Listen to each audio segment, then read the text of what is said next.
مساء الورد يا صاحبي. النهارده هكلمك عن غنوة انا فعلا خدت وقت على ما فهمتها، بس بعد ما فهمتها لقيتني بقول يا لهوي. يا لهوي، هما جابوا الكلام ده ازاي؟ من الاغاني اللي الظروف ظلمتها، لان هي نزلت في الالبوم الاخير للست أصالة، الالبوم اللي اسمه لحقت نفسي. والالبوم نزل من هنا ومفيش في غضون حاجة بسيطة، حصلت احداث غزة، فالضجة اللي كان لازم ياخدها الالبوم خفتت شوية. بس قبل ما نتكلم عن الاغنيه خليني اكلمك عن أصالة شويه. احنا ما جبناش سيرتها من ساعه ما بدانا الكومبو، وهي ما تستحقش مننا حلقه، بصراحه هي تستحق حلقات. بعد سنين من الكارير المهم المختلف المتفرد، أصالة دلوقتي واحده من اسامي معدوده الغنى العربي مستند عليها، او الغنى العربي النسائي مستند عليه. ولو حبيت احكي لك عن أصالة مش هحكي من زمان قوي، يعني هحكي عن شريط كاسيت اسمه لو تعرفوا. كفر بتاعه كان مكتوب عليه صوت الفن تقدم عودة إلى الغناء، وفجأة 93 أصالة. يعني لو ده 93 فطبقا لتاريخ ميلاد أصالة اللي احنا عارفينه كان عندها 24 سنة، كانت صغيرة. لكن الأغاني دي ما كانتش بتاعت مطربة صغيرة. الشريط بتاع لو تعرفوا ده كان 4 أغاني، شريط وجهين 4 أغاني طويلة. لو تعرفوا سيد مكاوي، سامحتك سامحتك، سلطان، هات قلبي وروح، الموجي، ويا صبر يانا حلمي بكر. فدول 4 أغاني كبار يعني ضخمين، وده مهد الطريق ان أصالة تتسجن في السجن اللي مسجون فيه مطربات دار الأوبرا دلوقتي. تبقى مطربة بتغني قديم، حتى لو عملت محتوى جديد يبقى شكله قديم، يبقى مش بتاع عصره. علما انه المطربات القدام اللي كانوا موجودين في التوقيت ده بقوا يعملوا اغاني جديده، زي الست ورده مثلا، خلاص بقى عملت بتونس بيك وحرمت احبك وداخله في نار الغيره. نجاة عملت الى فراق الاحباب، كان خلاص بدا يبقى شكل الغنى كله اختلف عن اللون ده. لكن الغريبه انها نجحت وكملت. تقدر تقول أصالة بارت 1 اللي هو المرحله بتاعه صوت الفن، انتهاء بشريط اسمه قلبي بيرتاح لك. كان طول الوقت الاغاني فيه كلاسيك. ثم سنة 96 نزلت يا مجنون، يا مجنون مش أنا ليلى، ودي كانت أول خطوة أصالة تمشي في طريق البوب سينجينج. يا مجنون، بعد كده يمين الله، بعد كده خلاص. المرحلة التانية في حياة أصالة عملوا بيرسونا فنية اسمها صولة. ما بدأت أصالة تتكلم قصاد الناس، مش مجرد مطربة مختلفة وشكلها المسرح مختلف وبتعمل حركات بإيديها غريبة جدا. الوقت ده أصالة أظهرت بيرسونا فنية في عصر بداية السوشيال ميديا، قدرت تلعب السوشيال ميديا حلو. يعني قدرت تاخد من حواراتها ومن كلامها ومن اندفاعها الجامد جدا TV مومنتس كتيرة قوي تخلي أصالة موجودة دايما حديث للسوشيال ميديا. لكن الميزة الأهم لأصالة المطربة إن أصالة كمطربة هي أول حد، وهي أول حد فعلا يفتح السكة تاني للمطرب انه يتمرد على الملحن، يتمرد على اللحن الاصلي ويضيف اضافات من عنده. كانت التهمة الملصقة بأصالة طول الوقت اللي بتكتر عرب. واحدة ربنا رزقها بتكنيك عالي جدا وداينامكس عالية جدا وقدرة على ابتكار حليات سريعة كتير، ما تستخدمهاش ليه؟ فاستخدمتها وضربت بكل الانتقادات عرض الحائط. فأصبح صوت أصالة معروف ان دي الست اللي بتغني غنى مش شبه المطربات وقتها اللي كانوا بيعتمدوا اكتر على لحن الملحن وخامتهم الصوتية واحساسهم. أصالة كانت احساسها والتكنيك بتاعها هما اللي بيسوقوا الغنى كله.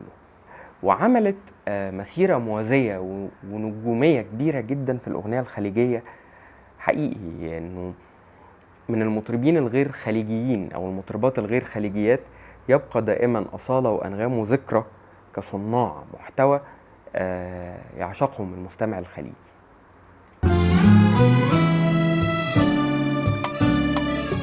نرجع بقى للغنوة اللي احنا عايزين نتكلم عنها النهاردة، وهي أغنية لما بنتجاهل. لما بنتجاهل كلمات محمود قلاظة، ألحان كريم نيازي، توزيع طارق عبد الجابر. الغنوة كلامها المباغت بيفتح موضوع غالبا محدش في الدنيا قاله، انك لما بتكتم مشاعرك وتتجاهلها وتسفه من الألم اللي انت حسيت بيه وتحاول انك تنشف عليه كده، بيبقى نتيجتها ان انت بعد كده بتنفجر في اقرب ناس انت مش لازم تنفجر فيهم، ان انت بتضيع منك اكتر ناس كانت بتسمعك وفتح لك قلبها. كلام الاغنيه بيقول ايه بقى؟ اوقات لما بنتجاهل ونقول شيء مش مستاهل، النتيجه النهائيه بنضيع منا قلوب عملتنا بكل ضمير. بنخبط وقت وجعنا في الناس اللي بتسمعنا وكأن جراحنا دي لعنة بتنكر كل الخير. شفت؟ هو جاب الموضوع من بدايته، جاب لك نتيجته النهائية، اللي هو اوقات لما بنتجاهل ونقول شيء مش مستاهل، البداية ان احنا اتألمنا وانكرنا ألمنا، قلنا شيء مش مستاهل، كانت النتيجة اللي في الاخر ايه؟ بنضيع منا قلوب عملتنا بكل ضمير. تفسير في النص بقى الحدث اللي حصل ايه؟ بنخبط وقت وجعنا في الناس اللي بتسمعنا. يمكن بنكون خايفين او على الجراح متعودين، يمكن زهق، يمكن روتين، او سوء نوايا. الكلام ده قالهولي طبيبي النفسي هو شخصيا، انه احيانا انت اما بتبقى عندك تروما معينة، عقلك الباطن بيفضل يعيد انتاج هذه التروما، لان هو ده الجزء اللي عقلك ارتاح عليه، اللي اتعود عليه. يمكن بنكون خايفين او على الجراح متعودين، فبنعيد بقى. ما انت مش مصدق انك تستاهل تتحب، مش مصدق انك تستاهل انك تتحضن وتتسمع ويتقالك معلش. جملة يمكن شيطان البعد شاطر في الفراق، شيطان البعد شاطر في الفراق.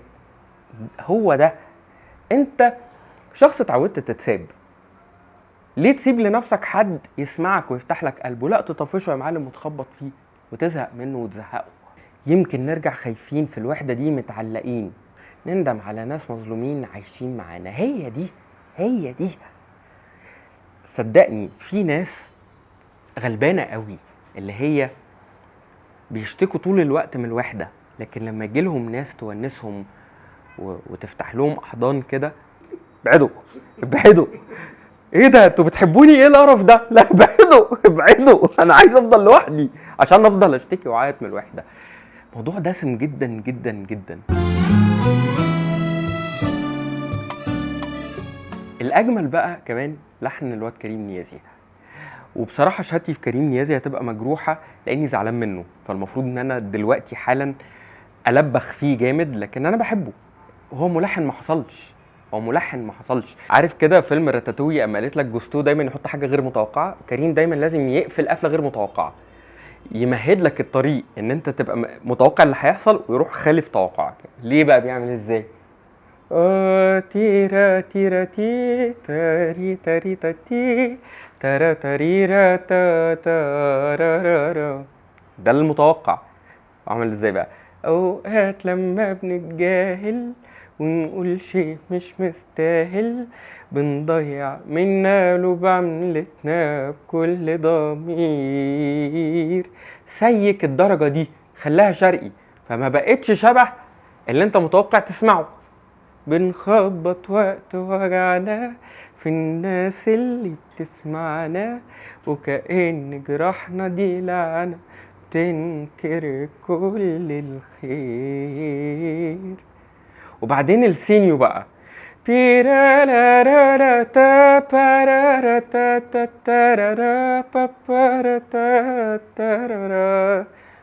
المتوقع هيبقى ايه؟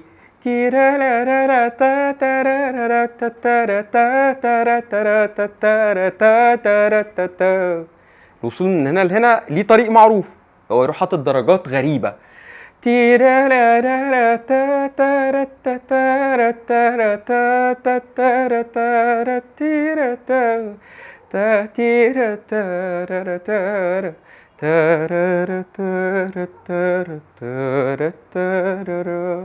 فتلاقي مطربة زي أصالة اللي هي متعودة تقول وتعيد وتزيد وتحط عرب، ملتزمة باللحن، لأنه اللحن يشبعها كمغنية.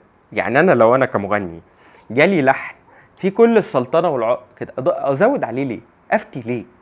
هيبقى مورزلس. وده التوجه اللي خده موزع الغنوة. طارق عبد الجابر عمل مقسومية حقيقي ما فيهاش أي فتح، مقسومية شبه ما الأغنية عايزة تتكلم، بسيطة، سمبل، آلاتها بسيطة، كورداتها بسيطة، باستثناء الانترو اللي كان مفتكس فعلا. يعني الانترو كان مهم جدا. في النهاية هو مزودش حاجة تغلوش على جمال الكلام واللحن، بل بالعكس هو فرش تخديمة حلوة جدا. فبقت الأغنية دي رغم انها اتظلمت في وقت صدورها، لكن هي فعلا من الأغاني اللي تعيش، ولما تسمعها تاني تلاقي نفسك بتحسها وبتوجعك، وتتفاجئ ان معناها اكبر بكتير من غير ما تعدي كده على الماشي. تحياتي للست أصالة، تحياتي لصناع أوقات لما بنتجاهل. تشرب قهوة معايا؟ مج كبير على فكرة.